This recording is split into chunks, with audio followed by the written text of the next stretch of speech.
Senior ডাক্তারদের আন্দোলনের ফলে মানুষ মারা যাচ্ছেন, রোগী পরিষেবা ব্যাহত হচ্ছে ইত্যাদি। আমরা স্পষ্ট আরও একবার মনে করিয়ে দিতে চাই, রাজ্যের প্রতিটি মেডিকেল কলেজে রোগী পরিষেবা চালু আছে। সিনিয়র ডাক্তারেরা অক্লান্ত পরিশ্রম করে পরিষেবা দিচ্ছেন লাখো মানুষকে। আমরা রাজ্যবাসীকে এও মনে করিয়ে দিতে চাই, রাজ্যে মোট সরকারি হাসপাতালের সংখ্যা 245টি, যার মধ্যে মেডিকেল কলেজ মাত্র 26টি। মোট জুনিয়র ডাক্তারদের সংখ্যা 7,500 এরও বেশি নয়। পশ্চিমবঙ্গে মোট রেজিস্টার্ড ডাক্তারের সংখ্যা প্রায় 93,000।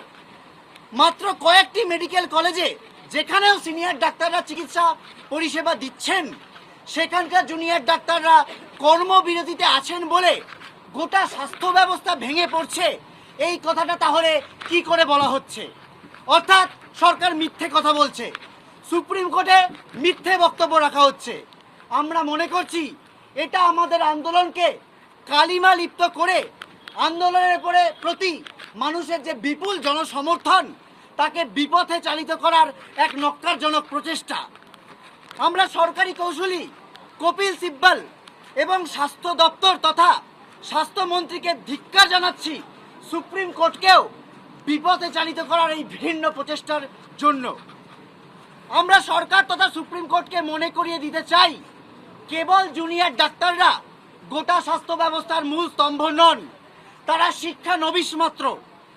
আর যদি সরকারি পরিসংখ্যানগুলিকেও আমরা সত্যি বলে মেনে নিই, যদি কেবল জুনিয়র ডাক্তারদের কর্মবিরতির ফলেই স্বাস্থ্য ব্যবস্থা ভেঙে পড়ে, তা আসলে রাজ্যের সরকারি হাসপাতালগুলিতে যথেষ্ট সংখ্যক সিনিয়র ডাক্তার, নার্স, স্বাস্থ্যকর্মীর অভাব, সর্বোপরি স্বাস্থ্য ব্যবস্থার পরিকাঠামোগত বেহাল দশাকেই স্পষ্ট করে তোলে। এর দায় স্বাস্থ্য দপ্তর এবং স্বাস্থ্যমন্ত্রী এড়াতে পারেন না।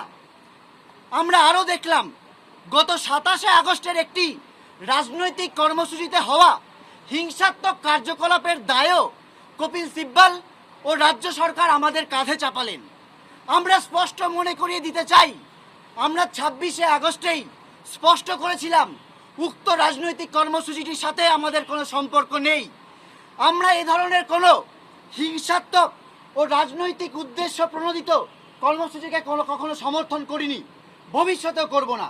কিন্তু যেভাবে সরকার তথা তাদের আইনজীবী সুপ্রিম কোর্টে এই মিথ্যাচারটি করলেন, তারও আমরা তীব্র বিরোধিতা করছি এবং ধিক্কার জানাচ্ছি। ঘটনার 30 দিন কেটে গেলেও রাজ্য সরকার এখনও আন্দোলনের মূল দাবিগুলিকে নিয়ে কোনো সদিচ্ছামূলক পদক্ষেপ নেয়নি। সমস্ত দায় সিবিআই তদন্তের ওপর চাপিয়ে দিতে চাইছে। পুলিশি গাফিলতির ব্যাপারে কোনো পদক্ষেপ হয়নি।